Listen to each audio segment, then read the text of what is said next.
Anu ya rumone.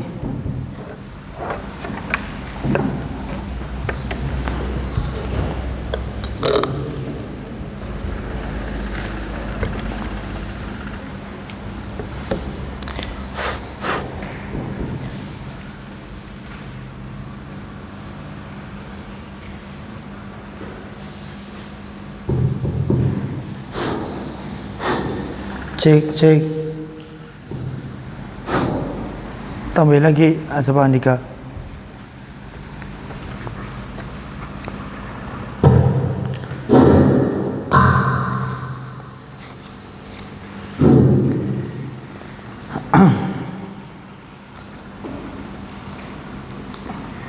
Al-Fatihah. A'udzu billahi minasy syaithanir rajim. Bismillahirrahmanirrahim. Alhamdulillahi rabbil alamin arrahmanir rahim maliki yaumiddin. Iyyaka na'budu wa iyyaka nasta'in ihdinas siratal mustaqim siratal ladzina an'amta 'alaihim ghairil maghdubi 'alaihim waladdallin amin. Sampai mana ya? Wa qala ma'al ilmu. Ya.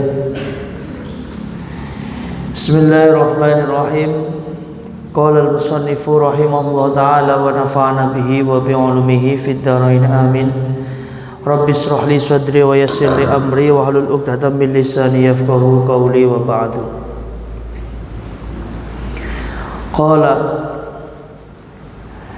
wa qala lan ngendika sapa Abu Hanifah ngendikane mal ilmu ora ono utawi ilmu iku illa lil amali kejaba krana ngamalaken bihi kelawan ilmu. Wal amalu utawi ngamalaken bihi kelawan ilmu iku tarkul ajili ninggalaken dunya. Lil ajili krana menuju maring akhirat. Lil ajili krono menuju maring akhirat.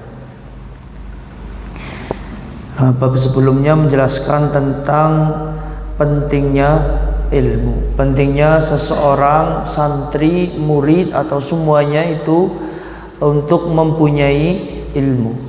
Lah Imam Abu Hanifah mengatakan bahwa ma'al ilmu illa lil amali bihi. Tidak bisa disebut ilmu kecuali mengamalkannya. Artinya kalau orang sudah punya ilmu dan tidak mengamalkannya, maka itu tidak bisa disebut ilmu. Kapan itu bisa disebut ilmu? Ketika apa yang telah dipelajari, apa yang telah dikaji itu diamalkan. Kalau belum diamalkan, maka tidak bisa disebut ilmu. Jadi kita ngaji bertahun-tahun, berbulan-bulan, berpuluh-puluh tahun, tapi apa yang kita pelajari, apa yang kita ngaji kok tidak pernah diamalkan, yaitu namanya bukan ilmu. Itu menurut Imam Abu Hanifah. Jadi ilmu dan amal itu harus selaras, gitu ya. Jangan sampai kemudian hanya ilmunya saja, hanya teorinya saja, tapi prakteknya nol. Jadi kalau cuma punya teori tanpa praktek, ya tidak bisa disebut dengan ilmu. Jadi ilmu itu bergandengan dengan prakteknya, itu ya. Nah terus amalnya ilmu bagaimana? Mengamalkan ilmu itu tarkul ajili lil ajili. Jadi niat kita dalam mengamalkan ilmu yaitu dengan cara meninggalkan perkara-perkara yang urusannya dengan dunia, menuju kepada akhirat. Artinya pengamalan ilmu itu sendiri itu harus diniati untuk mengamalkan akhirat, gitu ya, untuk ibadah, gitu ya. Jadi jangan sampai kita punya ilmu kok diamalkan hanya untuk urusan dunia saja, tapi urusan akhiratnya ketinggalan. Itu juga tidak baik. Fayan bahi lil insani, fayan bahi mongko sayogyane lil insani kaduwe manungsa. Opo Allah yahfula yento ora lali sopo al insan, ora lali an nafsihi saking awak dheweke insan, ma ing perkara yanfa'u kang manfaati apa ma ha ing nafsi wa malan perkara yadurruha kang bahayani apa ma ing nafsi fi ulaha ing dalem dunyane nafsi wa ukhraha lan akhirate nafsi. Nah, ini juga perlu diketahui penting. Kita sebagai manusia itu harus tahu, jangan sampai lupa kepada diri kita sendiri. Jangan sampai melupakan apa? Melupakan sesuatu yang bermanfaat untuk diri kita dan sesuatu yang bisa membahayakan diri kita. Jadi kita harus mengetahui apa sih sesuatu yang bermanfaat itu dan apa sih sesuatu yang berbahaya. Kenapa? Karena nanti ini urusannya dengan dunia dan akhirat. Kita harus mengetahui sesuatu yang bisa bermanfaat ketika kita di dunia dan sesuatu yang bisa bermanfaat untuk akhirat kita. Contoh, kita beribadah, kita sholat, puasa, zakat, itu adalah sesuatu yang bermanfaat baik di dunia maupun di akhirat. Sedekah, berbuat kebaikan. Nah, yang tidak bermanfaat apa? Yang melakukan kejahatan, menipu, membunuh, mencuri, terus berlaku maksiat, zina dan lain sebagainya, itu adalah sesuatu yang tidak manfaat, bahkan berbahaya untuk diri kita. Dan kita harus tahu kapasitas kita itu di mana. Fayastajlibu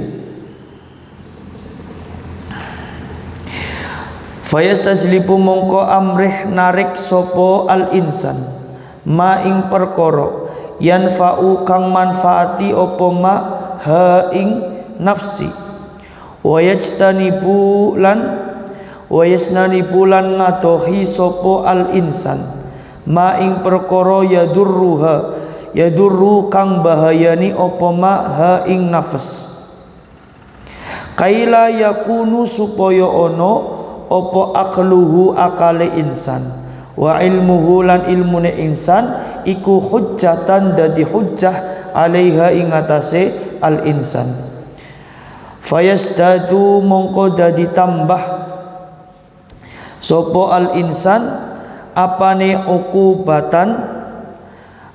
ukubatan ganjarane na'udzu nyuwun ngrekso sopo kita billahi kelawan Gusti Allah ngrekso min sakhotihi saking bendune Gusti Allah wa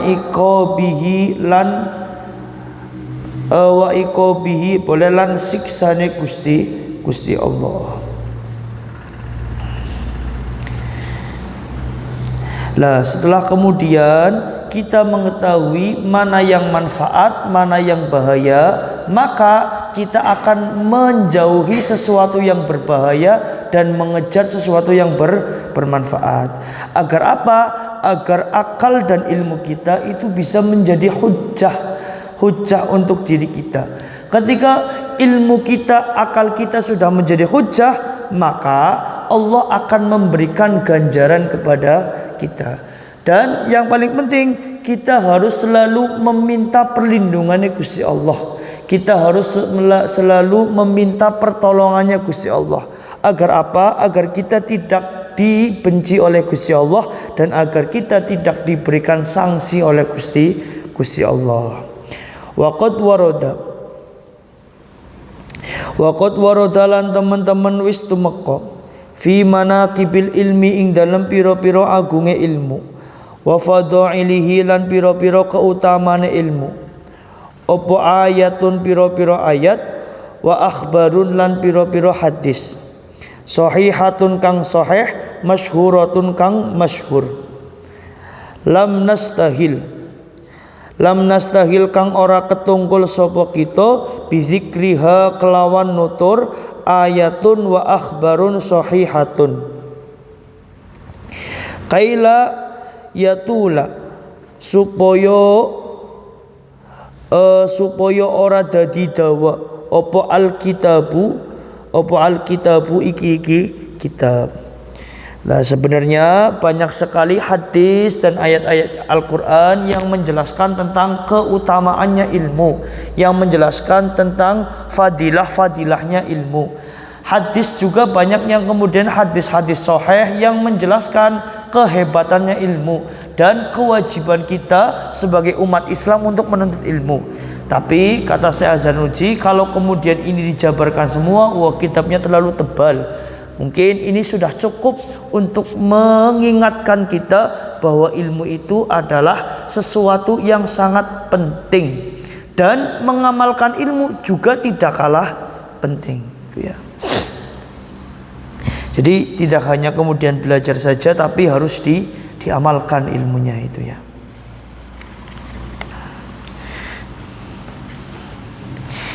Faslun.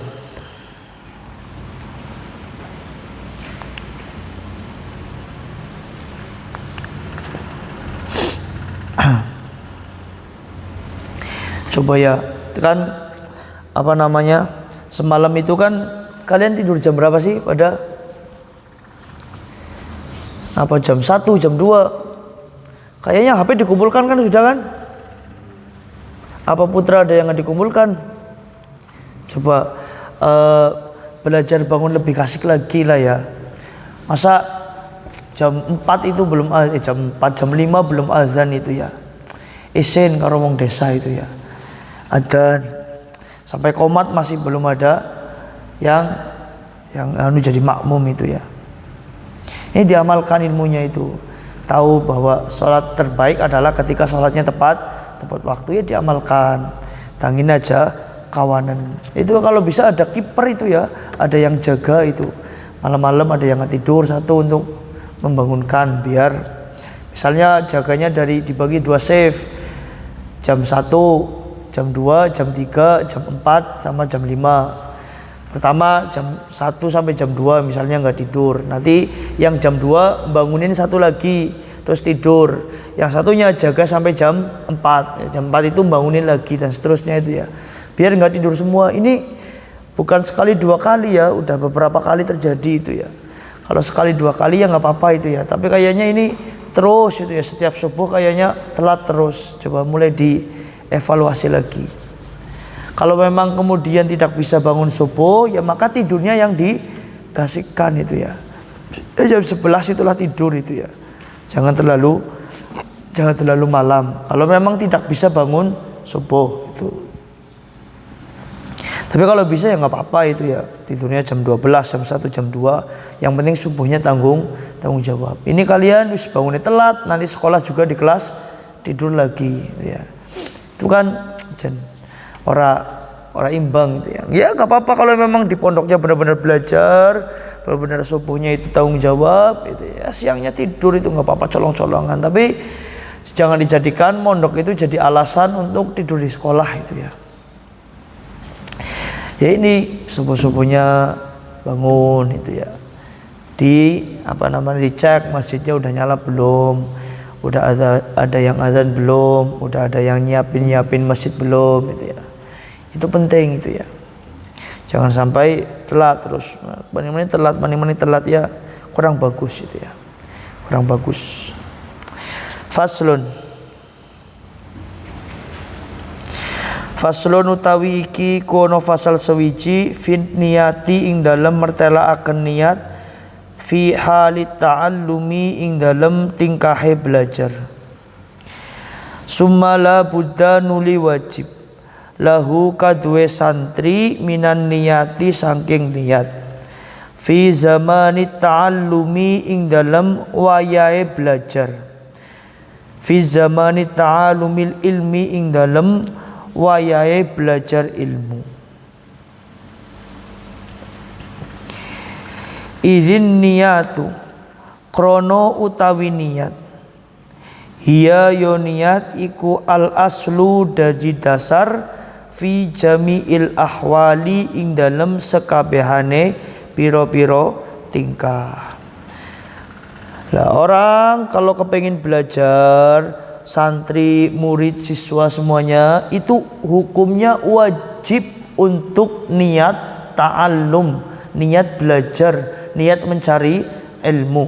Berangkat sekolah itu harus diniati agar sekolahnya menjadi berkah, agar ilmunya bisa masuk ke dalam pikiran dan hati.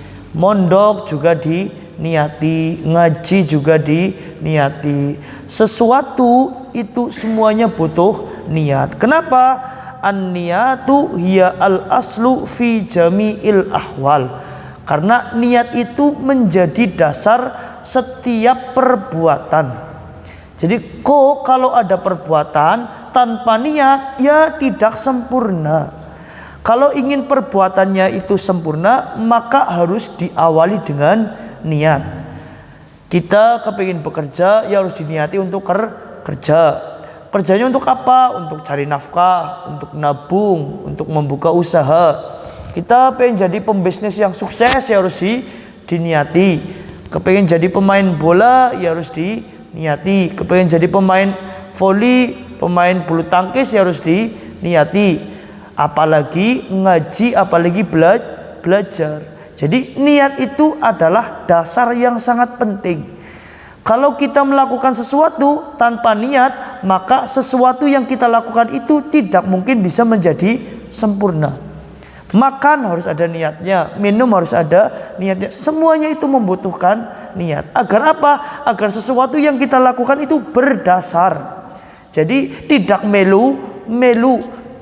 Ya, itu kan sering terjadi itu ya. Jadi kadang kita melakukan sesuatu itu karena ikut-ikutan. Ya. Bolos karena ikut-ikutan. Berangkat sekolah karena ikut-ikutan. Mondok karena ikut-ikutan. Main bola karena ikut-ikutan. Jangan, harus diniati. Kalau hanya sekedar ikut-ikutan, ya hasilnya juga ikut-ikutan. Hasilnya juga tidak sempurna. Kalian kerja ke PT karena ikutan, tidak diniati untuk kerja, ya hasilnya ikutan, hasilnya tidak sempurna. Kok belajar, sekolah, ngaji cuman ikut-ikutan, ya nilainya juga ikutan. Jadi kalau kalian selama ini merasa nilainya kurang, coba lihat introspeksi diri. Apakah sekolahnya sudah niat? Apakah ngajinya sudah niat? Apakah segala sesuatu yang kita lakukan ini sudah niat? Jangan-jangan sesuatu yang kita lakukan selama ini hanya ikut-ikutan, hanya tuntutan dari orang tua, hanya karena agar tidak dikatakan bodoh oleh teman-temannya, tidak dikatakan cupu oleh teman-temannya. Jangan-jangan itu. Jadi coba dilihat lagi, sesuatu yang kita lakukan itu atas dasar niat atau tidak. Bahkan main game sekalipun ya harus diniati. Niatnya apa main game? Kalau emang niat cari duit buat main game, silahkan. Kalau niat hiburannya cukup hiburan gitu ya. Kan itu harus ada dasarnya, ada landasannya. Nah, ini sesuai dengan hadisnya Kanjeng Nabi Muhammad sallallahu alaihi wasallam. Liqaulihi krono dawe Kanjeng Nabi Muhammad sallallahu alaihi wasallam. Innamal a'malu binniyat. Innama angin pestina perkara al-a'malu utawi piro-piro penggawean iku bin niyati kelawan piro-piro niat. Nah, setiap sesuatu itu harus ada niatnya. Nah, kalau sesuatu itu tidak ada niatnya, ya tadi hasilnya hanya ikut-ikutan, hasilnya tidak sempurna. Jadi kalau kepingin sempurna, ya harus diniati. Nah, niat itu apa? Yaitu tadi an-niyatu qasdu syai'in muqtaranan bi fi'lihi, gitu ya. Iku hadisun utawi ikilah hadis iku sahihun, hadis kang sahih.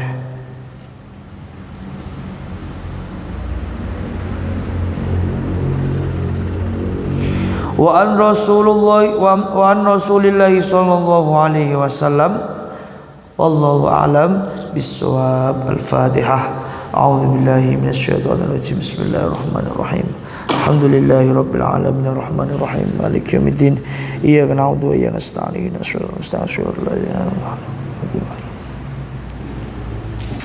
Itu ya, lebih baik lagi itu ya besok ya, jangan gigi terus. Assalamualaikum warahmatullahi wabarakatuh.